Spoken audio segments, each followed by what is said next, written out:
Good morning. Today is February 10, 2016. We're now on page 588 on the Cheon Seong, and we're starting on number 12. From the perspective of the standard of true love, Adam and Eve were meant to grow up in observing and learning from nature's garden of love. Created according to the pair system, they were to have become aware of what they were to do as they grew up. Through all the natural things and events around them, the creation existed as the museum of love for the education of Adam and Eve. As they grew, they would have watched the birds and butterflies, noticing that all these creatures exist as male and female pairs. Eventually, they would have come to understand how these creatures develop affection for each other and brought forth their young. When they reached full maturity, Adam and Eve were supposed to realize for themselves that man is the prince of God's love, representing plus, and woman is the princess of God's love, representing minus. Then the woman would have come to believe that man is the very man I need, and the man would have thought she really is the woman I need. 13. In spring, the trees blossom and butterflies and bees dance in and around them. They do this in accordance with the principle of love.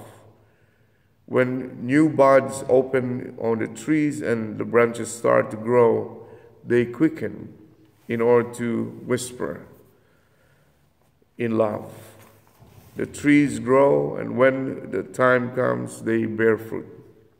Relationships expressing the principle of love are evident in the plant world.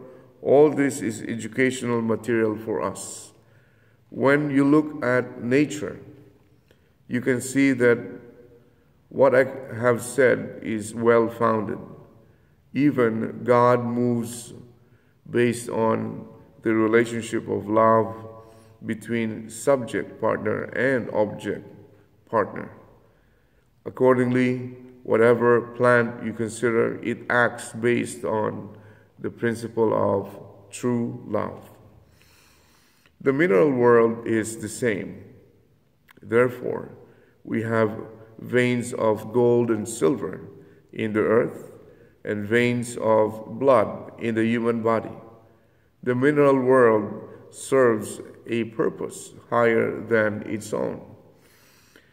Number 14, all things of creation love each other.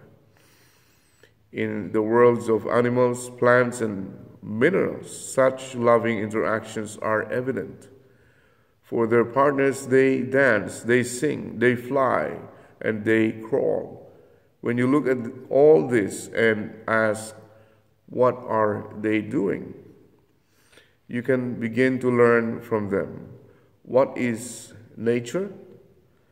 It is the museum that was to educate Adam. It was a living textbook to educate Adam. Wherever Adam went, Eve wanted to follow. Wherever Eve went, Adam was to follow. Adam's sphere of activity was broad because he was a man. Externally active, looking at nature, he would exclaim, "Look at that. What are they doing?" He would pay careful attention to discover how animals got together, how their bellies grew bigger, how they gave birth to their young. He would have learned from this. 15. When Eve became a teenager, her breasts began to grow. She would also have noticed how animals feed their young. As boys and girls grow, the strength of their attraction toward each other surges. For no apparent reason, teenage boys and girls feel marvelously attracted to each other. Likewise, we can imagine that Adam and Eve would have felt a strong attraction toward each other. They would have seen how male and female animals meet and kiss. They would have learned everything from them. Nature was supposed to educate them. The whole world of creation was to be the educational resource to stimulate Adam and Eve. Number 16. God created out of love from the beginning to the end. He invested everything. Therefore, he said, I am the Alpha and the Omega, the beginning and the end. In Revelations chapter 22, verse 13. Such total investment is possible only due to love, because only love contains everything. God created the universe for love, and He lives for love. He created because He needed an object partner for His love. He created human beings as the model and then placed them in the east, west, north, and south. Thus, the entire creation, everything in the mineral, plant, and animal kingdoms, was created in pairs. Everything in the world based on the pair system constitutes a textbook to enable people to learn the process of seeking ideal love. Even male and female insects make love. Everything in nature is educational material. We're now on page 590. Number 17. Everything in nature is scientific. The whole universe is a museum of science. Even the four legs of a table are learned from nature. Human beings by themselves cannot create anything. The universe is the treasure chest of all knowledge. The universe is nature's university. The natural environment in which fish and animals live is no different from that of human beings. They all breathe. They all see. Even small insects have eyes. If they didn't have eyes, how could they find their partners? They all have sensory organs. They exist in pairs, and they multiply. Section 2. The meaning of the creation of all things. Number 1. God did not create all things of heaven and earth on a whim. He did not create them without a purpose or direction or without a specific philosophy. Rather, He created them with a greater purpose based on a magnificent universal philosophy. Therefore, the philosophy inherent in God's heart is present in all existing things. From the tiniest creature to the incredibly vast universe with such a philosophy, then for what purpose did God create all this? Beyond any doubt, His deep purpose was to see an ideal world based on His love. That is, a world of true love in which we communicate with love, are joyful in love, live in love, and die in love. Number 2. Why did God create heaven and earth? It is because even though He is the absolute subject being, a subject partner alone cannot experience joy. One cannot produce joy alone. Rather, it comes about only through mutual relationships. Peace also comes about through mutual relationships. Therefore, even God cannot play the role of God when He is alone. Subtopic, the purpose for which God created all things. Number 3. We understand God as a subject being of dual characteristics, but God needs an object partner for love, which is why He created everything in heaven and earth. That is why, for example, the atomic world has electrons surrounding the nucleus. The world of chemical compounds have positive and negative ions. The plant world have stamen and pistil. And the animal world includes male and female. Everything exists in pairs. Because of the nature of love, God made them in pairs. Everything in creation is born in love, lives for love, and must complete the purpose of love. Number 4. When God saw everything He had created over 6 days, His joy was infinite. When God said, "It is good," over and over again, and such a joyful heart, to whom was He speaking? He was speaking to all the things of creation. He was talking to all things with such an eager heart. However, all created things lost their original value that God had praised as good in the Garden of Eden. To this day, God has not been able to realize His will and take pride in His creation. When we think of this sad reality, God's originally joyful words, "It is good to behold," became instead words of sorrow. We're now on page 591. Why did God create heaven and earth? Although He is the absolute being, He cannot feel joy alone.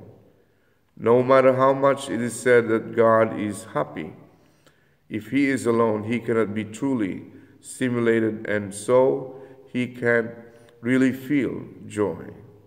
No matter how much the absolute being may declare, "I am the absolute being, the master of love and master of life," if He is all alone, He cannot feel the stimulation of love. By Himself and completely alone, God cannot feel all of heaven and earth stimulating life within His own body. Number 6. How could God create the universe and human beings?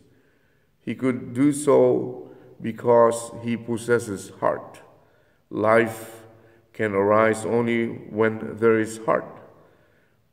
Where there is life, movement and development can take place.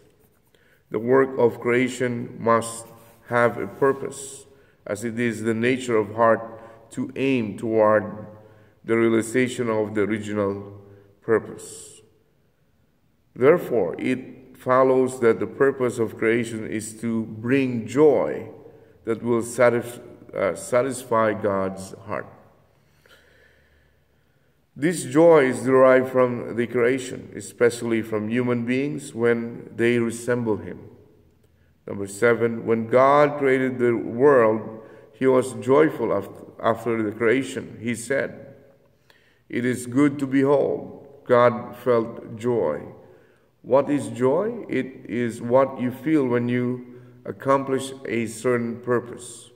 God felt joyful over all the things He had created because His sense of purpose was embedded in them.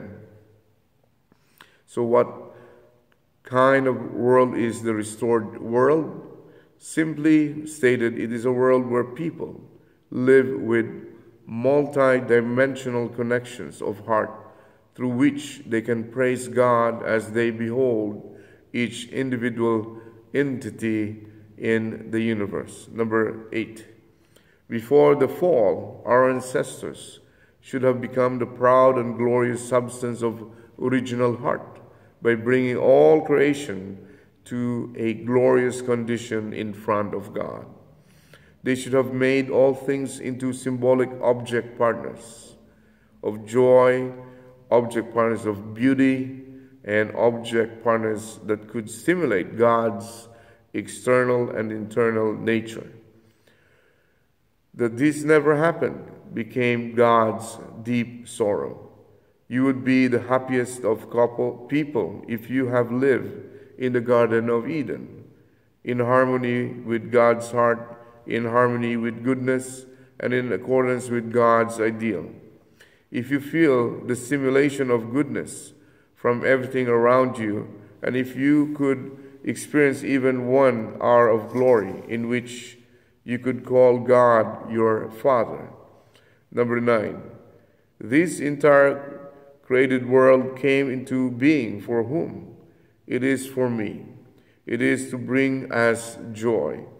Therefore, we should take the initiative to create an environment in which we can feel happy through the results of our efforts.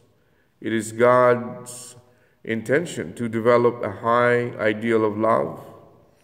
When we love all things, and as a result, all things return beauty to us, we will become the center of harmony. The life that you intend or wish for is not the important thing. What is important is the center. You must find the center of your current life. But how can you find the center? How can we fallen people who lost the center of harmony rediscover that place? You are not required to be bigger than all creation to become the subject partner. Rather, you need to be confident, thinking, I must become the subject partner.